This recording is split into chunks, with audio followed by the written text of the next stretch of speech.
Plaza Podcast.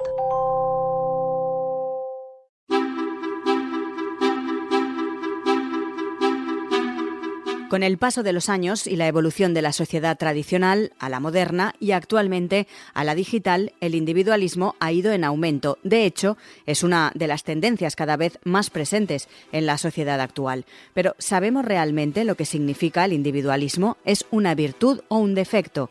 ¿Es una forma de libertad o de egoísmo?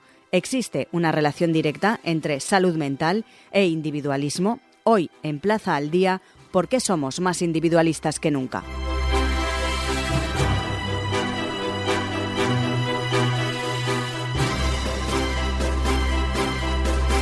Saludamos a Marc Rodríguez, es psicólogo especialista en inteligencia emocional. Señor Rodríguez, muy buenas. Muy buenas, Lucía. Vamos a comenzar por definir qué es el individualismo y cuáles serían sus raíces históricas y culturales. Pues mira, cuando hablamos en psicología sobre todo de individualismo, pues en su esencia es la creencia de que cada persona, ¿no?, de que cada individuo se debe centrar principalmente en lo que son sus propios intereses, sus propias metas y su bienestar. En cierta manera se puede parecer un poquito al egoísmo, pero sin la connotación que tiene el egoísmo de que sería como pese a quien le pese, ¿no?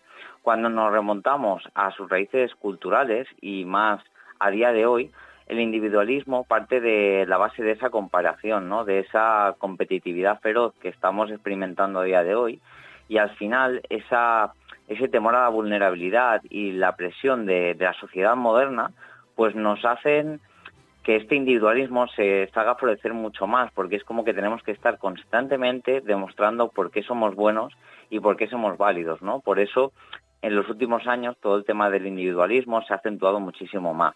Y sobre todo con esto, con la gran exposición que tenemos en los medios y en las redes sociales a día de hoy. Sí, porque también por lo que nos cuenta, es como una especie de paradoja, ¿no?, en la que vivimos en este mundo más hiperconectado de la historia y parece que cada vez, efectivamente, tendamos más a ser individualistas en las relaciones.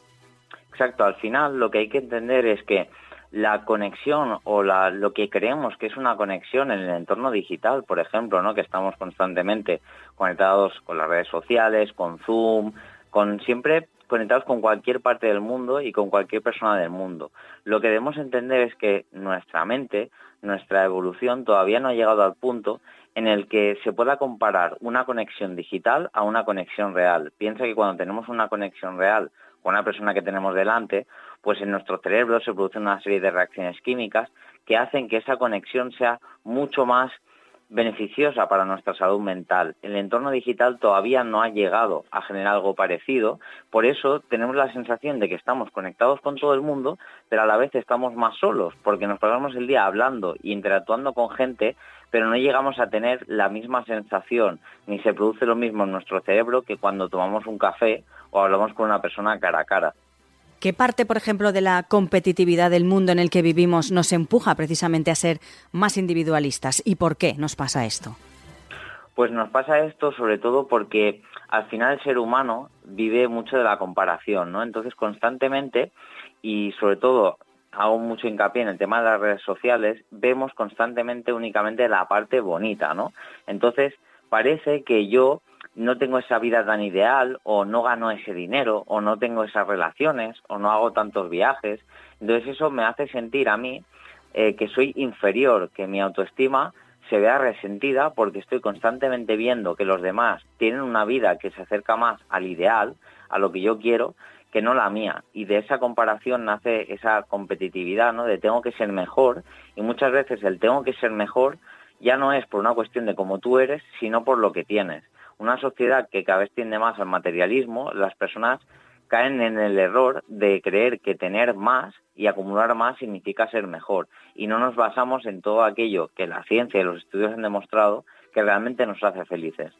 ¿Cómo de directa, señor Rodríguez, sería o será esa relación entre salud mental, que usted hacía referencia hace unos instantes, e individualismo?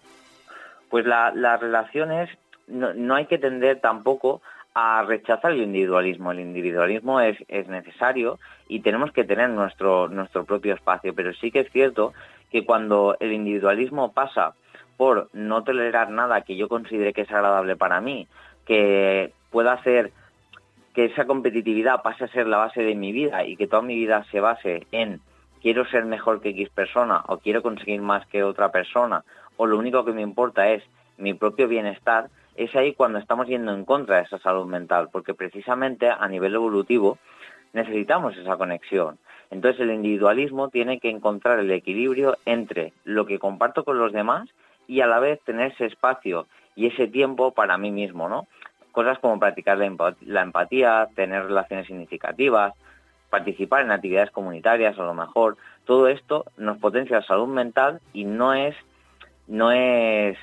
fluyente de tener mi individualidad y tener mi momento y mi propia carrera, ¿no? Se trata de encontrar el equilibrio entre los dos mundos, lo comunitario y lo individual. Que eso es lo más difícil, pero por ejemplo, la soledad, el aislamiento social o la falta de apoyo emocional podrían ser algunas de las consecuencias más notables del individualismo. Totalmente. O sea, al final, cuando nos caemos en ese individualismo y caemos en la actitud de es que nadie me entiende, es que nadie me comprende, cuando estamos constantemente centrando la atención en nosotros pero mirando fuera, ese es el error que cometen muchas personas. Y cuando hablamos de individualismo se trata de mirar tú hacia adentro y no mirar hacia afuera. Yo miro mi individualismo en función de la reacción de los demás, de lo que espero de los demás, de lo que espero de la vida. Yo tengo que mirar a mí y únicamente a mí y lo que a mí me hace feliz. Cuando miro fuera y veo que las cosas no son como me gustaría o que no todo el mundo apoya esas ideas o mis objetivos o mis metas, caigo en la tendencia de creer que el problema está en el mundo externo y me aíslo, sufro de esa soledad, siento que nadie me entiende. Todo pasa al final por generar más autoconciencia sobre mí mismo, sobre lo que yo quiero y cómo quiero que sea mi vida, y no tanto poner la vista afuera. Es decir, que esa relación entre soledad y el individualismo sí que es notable, ¿no? Sí que es una consecuencia exactamente de ese individualismo, ¿no? Nos puede llegar a afectar. Exacto. Por ejemplo, está esta cultura del individualismo destruyendo, podemos decir, nuestras amistades, ¿o esa afirmación es un poco exagerada?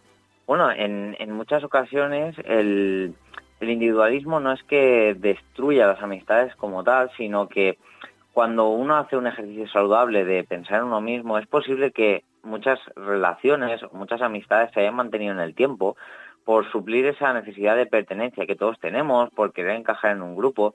Entonces sí que es cierto que cuando una persona empieza en este proceso, ¿no?, de desarrollo personal, de conocerse, de buscar y entender un poco más quién soy y quién quiero ser, es normal que ciertas relaciones pierdan intensidad, pero para mí yo lo considero un problema cuando noto que eso no me hace crear nuevas relaciones. Cuando no me conozco, cuando únicamente me centro en mí y no miro a los demás ni busco en fomentar nuevas relaciones, ahí se convierte en un problema y es cuando se destruyen las amistades.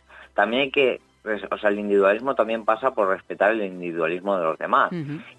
Ver qué puntos en común me unen a esta persona, y si hay puntos que no están en común, tampoco tenemos por qué estar de acuerdo en todo, ¿no? Tampoco hay que pasar de un extremo al otro, del extremo de lo aguanto todo y lo soporto todo, al solo pienso en mí y si no estás de acuerdo conmigo eres mi enemigo. Bueno, eso también es un poco esa empatía que debería haber y a veces no la hay, ¿no? Exacto. Uh-huh. Otro aspecto, por ejemplo, donde se aprecia que la mente de los españoles se vuelve individualista, que según un estudio, más de la mitad, es decir, un 57%, no piensa ahorrar para una herencia cuantiosa a sus hijos. ¿Más individualista significa más egoísta o no tiene por qué?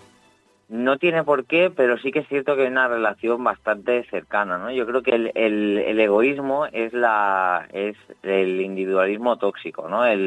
Pienso únicamente en mí y no pienso más que lo que yo quiero y en ese placer inmediato, esa gratificación inmediata. Lo que hay que entender es que hay una gran parte de nuestro bienestar, de nuestra salud mental, que que su base es la huella, el impacto, la contribución que yo genero a este mundo.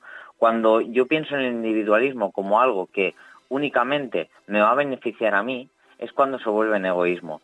Pero cuando yo pienso en el individualismo en el sentido de yo, ¿qué quiero conseguir yo? ¿Qué quiero lograr yo? ¿Qué quiero para mi vida? Y cómo eso va a afectar y puede impactar en la vida de los demás, ya no estoy siendo egoísta porque me estoy planteando, oye, ¿qué quiero yo? Pero cómo lo que yo quiero puede afectar a los demás. no son excluyentes. Es decir, que yo piense en lo que yo quiero para mi vida no significa que lo que yo quiero para mi vida no pueda generar un impacto en los demás. Por lo tanto, no siempre va unido, pero sí que es cierto que suele haber una relación estrecha cuando lo único que me preocupa es lo que yo quiero y nada más. Lo que deriva en egoísmo es el decir, solo me importa y solo me interesa lo que tenga que ver conmigo. Si no tiene que ver conmigo, no me interesa, yo he venido aquí a vivir la vida, a disfrutar y ya está. Entonces sí que podemos estar hablando de egoísmo porque no me importa lo que ocurra a mi alrededor. Hablábamos hace un instante de practicar la empatía.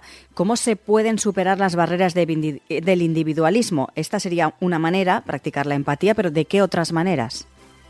Pues otra de las maneras, por ejemplo, sería cultivar relaciones significativas. Es decir, el mirar de trabajar las relaciones, el no dar por sentado que una relación se mantiene solamente con el tiempo. Es decir, si yo estoy pasando por una situación complicada o vienen fechas señaladas, o tengo un nuevo trabajo, pues yo siempre soy partidario de reservar un tiempo, unos momentos durante el día, durante la semana, para cultivar esas relaciones, para mandarle ese mensaje a esa persona y decirle, oye, hoy me he acordado de ti, o me gustaría que quedáramos para contarte algo, o tengo una novedad, o oye, ¿qué tal las fiestas? Es decir, cultivar esas relaciones porque una relación significativa hace que nos sintamos mucho más conectados y potencia esa salud mental. Otra de las quizá más potentes y que más me gusta y siempre recomiendo es practicar la gratitud. ¿Por qué? Porque el reconocer que tenemos muchos motivos para estar agradecidos promueve la generación, la creación de sentimientos positivos y cuando uno se siente feliz, cuando uno se siente agradecido, cuando uno siente que ya tiene todo, es mucho más fácil que se fortalezcan las conexiones con los demás y quizás estoy vibrando, ¿no? Tengo una emoción mucho mayor que hace que no me centre tanto únicamente en lo que yo quiero, sino también cómo yo puedo devolver este agradecimiento y esta emoción que tengo hacia los demás. Al final, las emociones son contagiosas, ¿no? Entonces, yo, si me tuviera que quedar con tres, diría esta: cultivar las relaciones desde en el sentido más puro de la palabra cultivar, como practicar la empatía y practicar la gratitud. Puede ser también que en la sociedad en la que vivimos, que vamos siempre corriendo a todas partes, o esa es la sensación que tenemos, ¿no? Que vamos y no llegamos, vamos a contrarreloj siempre. Descuidamos un poco por esa parte también nuestras relaciones, nuestras amistades. Piensas, voy a llamar a, no sé, a alguien para efectivamente felicitar las fiestas, pero luego por las prisas, por el ajetreo diario, no lo haces. Esa parte también individualista también nos puede llegar a afectar en las relaciones por culpa de este mundo en el que vivimos siempre a tope y acelerados. Totalmente, o sea, al final uno pasa mucho, ¿no? Y me lo encuentro mucho en consulta, que muchas veces vamos corriendo y ni siquiera nos hemos preguntado a dónde vamos. Llevamos un ritmo en el que yo creo que como mínimo a diario deberíamos pararnos un momentito, reflexionar, respirar, tomar una respiración profunda y decir, vale, ¿qué es lo realmente importante para mí? ¿No? ¿Qué me está faltando? ¿A dónde estoy corriendo? ¿Para qué estoy haciendo esto? Yo creo que para qué es una pregunta que nos hacemos muy poco y realmente pararte tienes que ser tú quien decida cómo quieres invertir tu tiempo, tu atención, tu energía. Entonces, si realmente para ti es importante tener ese contacto, o cojo el ejemplo de felicitar las fiestas, que no sea simplemente un pensamiento. Es decir, el pensamiento está muy bien, pero yo tengo que accionar, tengo que hacerlo. Por lo tanto, resérvate un momento en la agenda, un momento en el día, apúntate en algún lugar. No irme a dormir sin haber llamado a esta persona. ¿Por qué? Porque eso es importante. Y el problema de ir corriendo es que muchas veces no nos paramos a ver lo que es realmente importante y cuando queremos parar a veces es demasiado tarde. Entonces, si realmente algo es importante para ti, para cualquier persona, resérvate el tiempo y el espacio necesario para llevarlo a cabo, porque si no, o no es tan importante o nos estamos confundiendo, nos estamos olvidando de lo que es realmente importante.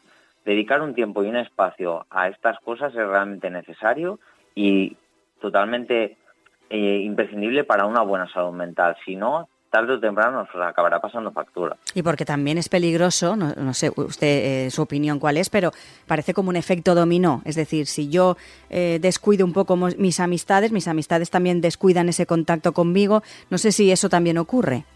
Pasa totalmente y pasa muy a menudo porque Claro, se crea un bucle entre no le voy a llamar porque, bueno, no le llamo porque estoy corriendo, porque tengo muchas cosas que hacer, y esa persona a su vez a lo mejor no me llama porque sabe que tengo muchísimas cosas que hacer y tampoco me quiere molestar. O como yo no le llamo y no le muestro interés, pues esa persona, es decir, lo que pasa por la mente de la otra persona pueden ser miles de cosas. Pero lo que está claro es que si no hay un primer movimiento, si no hay alguien que haga girar la rueda no va a girar. Y a su vez, súper importante, cuando yo tengo estos contactos, cuando yo hago estas llamadas, decirle a la otra persona, oye, me ha encantado hablar contigo, oye, tenemos que hablar más, pues mira, quedamos la semana que viene, te vuelvo a dar un toque y me cuentas. Es decir, tirar un poco el anzuelo para que la otra persona lo recoja, entienda que para mí es importante y es bueno esto y quiero hacerlo más, me quiero comprometer a hacerlo más. Pero siempre tiene que haber alguien que dé el primer paso para volver a retomar y hacer girar la rueda, si no es imposible. No podemos dejar estas cosas al azar tampoco, o bueno, ya le llamaré, no. ¿En qué momento le voy a llamar? ¿En qué momento del día? ¿Qué le voy a contar? Es decir, realmente darle la importancia que merece. Y precisamente, ¿cómo podemos romper con ese individualismo y recuperar esas relaciones que a veces, como estamos comentando, las descuidamos? Pues muchas veces es parándote, el primer paso es reconocer que lo he estado descuidando. Y si realmente esa relación es importante para mí, me debo plantear, oye, es una relación que yo quiero mantener, que quiero cultivar, ¿por qué he dejado de cultivar esa relación si es importante para mí, ¿no? ¿Qué me aporta esta relación? Una vez hecho esto y me he dado cuenta de qué relaciones realmente son importantes para mí, pues todo empieza con un mensaje, todo empieza con una llamada, pero el mejor consejo que puedo dar es, lo mejor es cara a cara, y si no puede ser cara a cara, por lo menos como mínimo por teléfono, pero el quedar, por ejemplo, personalmente con una persona ya requiere de un tiempo, requiere de una atención, requiere de esa conexión, genera esa conexión que hablamos al principio. Por lo tanto, el primer paso es, por ejemplo, una llamada de, oye, me encantaría quedar contigo para tomar un café, ¿cómo lo tienes este fin de semana? ¿O cómo lo tienes mañana? ¿O en qué momento podríamos quedar?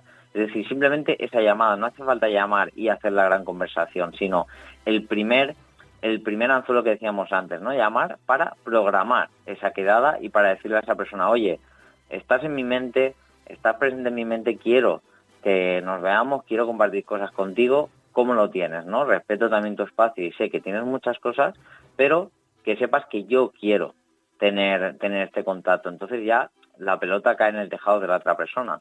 Pero el simple hecho de decir, oye, estoy aquí, quiero que nos veamos, quiero compartir tiempo contigo, es un muy buen primer paso. Y a todo esto, señor Rodríguez, habría que añadir el hecho de que pues en los últimos años las llamadas de teléfono se están también perdiendo y sustituyendo por los mensajes o los audios en WhatsApp, por ejemplo. Eso también favorece el individualismo, claro. Claro, por supuesto, porque ya no es que tú me llamas y yo te atiendo y hablamos y mantenemos este espacio, este tiempo, sino que tú me mandas un audio y ya te contestaré yo cuando yo quiera. Si tú me llamas y no te contesto es porque no puedo, pero si tú me mandas un audio y a lo mejor lo veo, digo, bueno, ya cuando me apetezca contesto, ¿no? Y ya es como que todo pasa únicamente por y para mí y cuando a mí me vaya bien, y que sí que estoy de acuerdo, que tú tienes que escucharlo cuando te vaya bien. Pero sí que es cierto que se pierde un poco ese compromiso y ese punto de tú estás aquí para mí, para ayudarme, yo también estoy aquí para ayudarte, te reservo ese tiempo y ese espacio, le doy la relevancia. Entonces, al final yo creo que también tenemos que poner un poco más de esfuerzo por nuestra parte y si las personas son importantes para nosotros, que se note y hacerlo notar y también decírselo a las personas. Por último, ¿cómo se presenta el futuro en este sentido? ¿Qué modelo, por ejemplo, deberíamos legar a las futuras generaciones para que no se apodere de nosotros el individualismo? Pues yo creo que tendríamos que enseñar a las nuevas generaciones que la verdadera felicidad está en compartir, ¿no? Enseñar a los más pequeños y no tan pequeños que cuando tú haces algo por otra persona, es un regalo doble, porque la persona que recibe y el que da también se siente mucho más reconfortado, ¿no? Que no subestimemos el gran poder que tenemos en nuestros labios, en nuestras palabras, en nuestra mente, y que dediquemos, ni que sea un mínimo del día, a intentar hacer el día de los demás un poquito mejor, porque si todos hiciéramos eso, todos seríamos mucho más felices. Pues Marc Rodríguez, psicólogo especialista en inteligencia emocional. Nos hemos apuntado todos sus consejos para ser un poquito menos individualistas. Gracias por acompañarnos. A ti.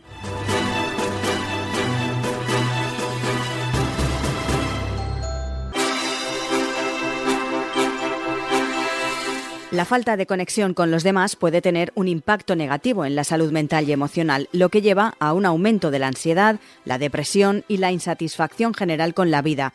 Para superar las barreras del individualismo, deberíamos practicar la empatía, cultivar las relaciones significativas o participar en actividades comunitarias.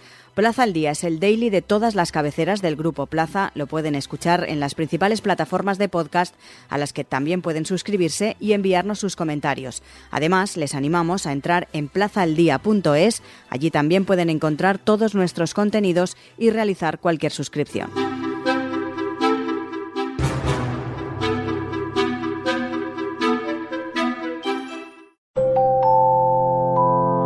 Plaza Podcast.